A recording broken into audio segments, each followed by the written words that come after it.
We now welcome our third panel of distinguished witnesses, who I believe are here.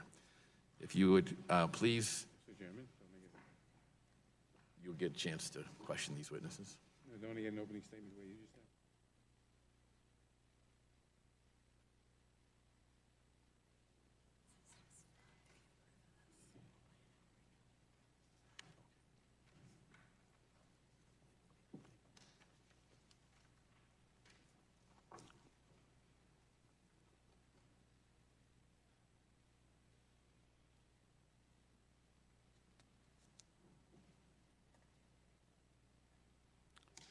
Thank you all for joining us today. If you would all please rise, I'll begin by swearing you in.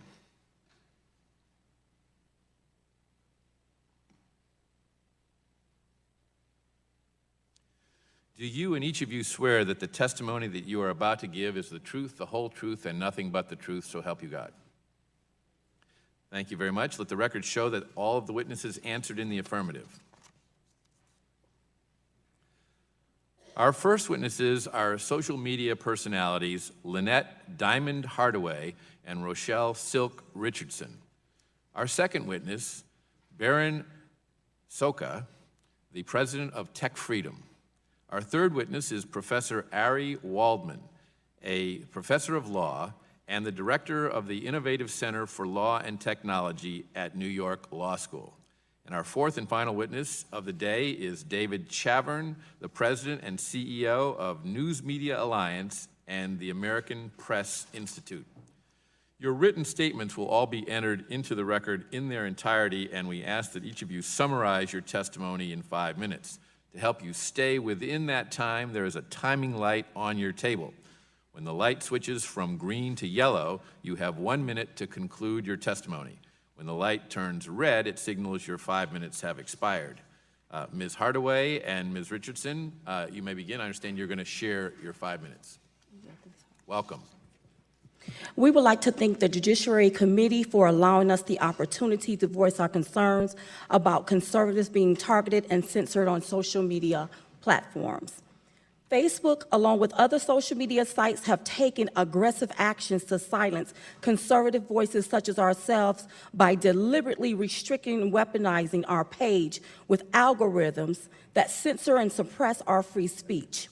These biased algorithms are tactics designed to pick up on keywords, thus telling the pages how to behave in ways that repress and stifle express ideas, including shadow banning, which block our content from being seen by our followers while depriving our brand through the demonetization of our videos.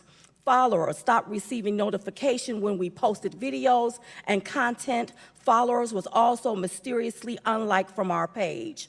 Subtle and slowly, Facebook used one mechanism at a time to diminish our reach by restricting our page so that our 1.2 million followers would not see our content, thus silencing our conservative voices.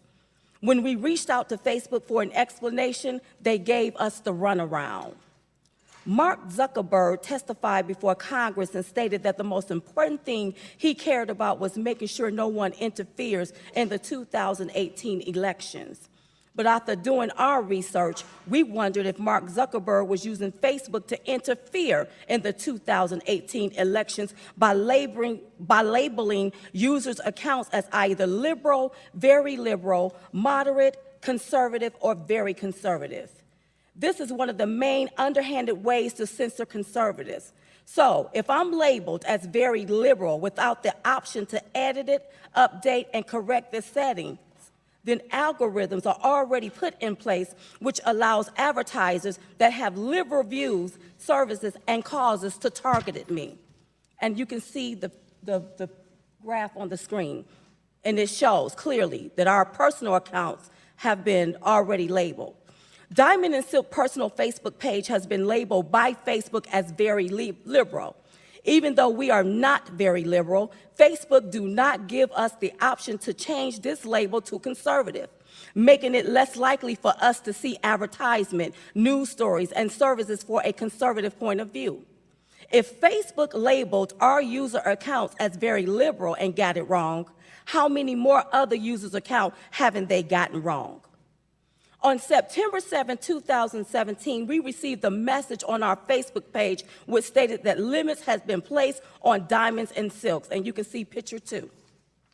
You can see on picture 3 all of the complaints that have come in from our followers where they're not receiving notification. When watching our videos, it stopped. They can't watch our videos. We've also noticed how someone with a liberal point of view that spew hate against the president can garner up to 19 million views with only 539,000 followers, yet we have 1.2 million followers and only received 13,000 views on the video, and you can see that in picture 4. And then in picture 5, you can see the comparison from back then till today. Also, if you look at picture 5, part 2, when we uploaded a video on March 4, with 1.2 million people, we was only able to reach 37,000 views. But as soon as Mark Zuckerberg and Facebook, this here issue came to light, and they started taking those algorithms off, we uploaded the same video on April the 12th, and it was able to garner 400,000 views. After looking at our analytical on picture 5, part 3, after looking at our analytical, you can clearly see that the restrictions are back, because after the 12th, everything started going back downhill. In 2016, with less than 1 million followers, our reach page would garner 5 to 8 million people or more within a week. All of that changed when the algorithms was placed back on our page to suppress our reach.